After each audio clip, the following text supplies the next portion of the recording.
सीकर जिले के श्रीमाधोपुर कृषि उपज मंडी में पिछले 8 दिनों से चल रहा व्यापारियों और पल्लेदारों के बीच गतिरोध आखिरकार समाप्त हो गया है। शाम को दोनों पक्षों के बीच 13 सूत्री मांगों पर सहमति बनने के बाद हड़ताल खत्म करने की घोषणा की गई। अब कल से मंडी में व्यापार सुचारू रूप से शुरू होगा।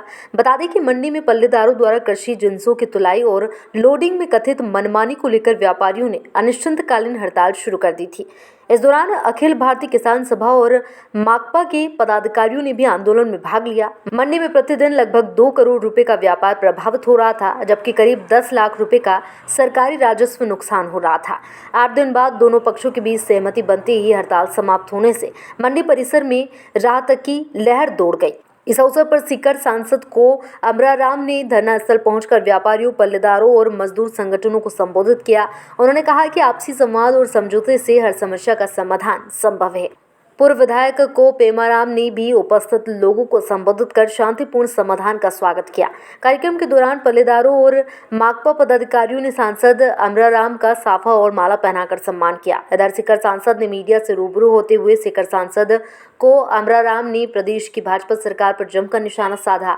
उन्होंने कहा कि सीकर में पानी की समस्या विकराल होती जा रही है, लेकिन सरकार इस दिशा में कोई ठोस कदम नहीं उठा रही है। अमराराम ने कहा कि मुख्यमंत्री 9 बार सीकर आ चुके हैं, मगर पानी की समस्या के समाधान के लिए एक नया पैसा भी जारी नहीं किया गया है। उन्होंने कहा कि मुख्यमंत्री केवल बातें करते हैं और जनता को बातों से पानी पिलाना चाहते हैं। साथ ही सांसद ने हाल ही में हुई बारिश से किसानों की फसलों को नुकसान का मुआवजा जल्द देने की मांग की। अमराराम ने घोषणा की है कि पानी की समस्या और किसानों के मुद्दे को लेकर आगामी 30 अक्टूबर को सीकर में विरोध प्रदर्शन आयोजित किया जाएगा, जिसमें अधिक से अधिक लोगों से शामिल होने का आह्वान किया।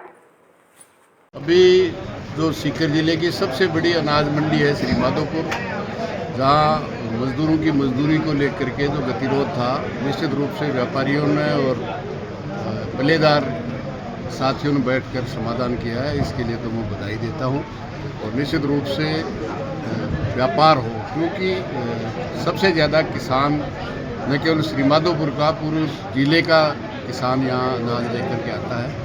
इसलिए काफ़ी दिन से गतिरोध था, वो समाप्त हुआ। इसके लिए मजदूर साथी भी धन्यवाद के पात्र हैं और व्यापारी बंधुओं से भी मेरा निवेदन है कि उनको व्यापार करना है, इनको अपनी मेहनत से मजदूरी करना है, मजदूरी पूरी मिले, यही है। और जहाँ तक अभी 30 अक्टूबर की है, सबसे बड़ा पानी की, पेयजल की जो समस्या है, क्योंकि अंडरग्राउंड पानी पे था जो 90% सूख चुका है। 8,000 करोड़ की स्कीम बने 2021 में बनी थी और 25 आ गया। न पूर्ववर्ती सरकार ने उसके लिए एक नया पैसा का प्रावधान किया और न इस सरकार ने 2 साल में किया। भजन लाल जी केवल बातों से पानी पिलाना चाहते हैं। 9 दफ़े यहाँ आ गए, लेकिन एक नया पैसा भी पेयजल के लिए नहीं किया है। इसलिए पूरे सीकर जिले के एक गांव में कम्युनिस्ट पार्टी, मार्क्सवादी और किसान सभा और लोग, नौजवान सभा के लोग जाएंगे और इस सरकार को बाध्य करेंगे, क्योंकि ये 2019 से जल जीवन मिशन है जो लागू हुआ, उसमें भी केवल खाजा बोझा हुआ। जिन गाँवों में हुई वहाँ भी पानी नहीं मिला है।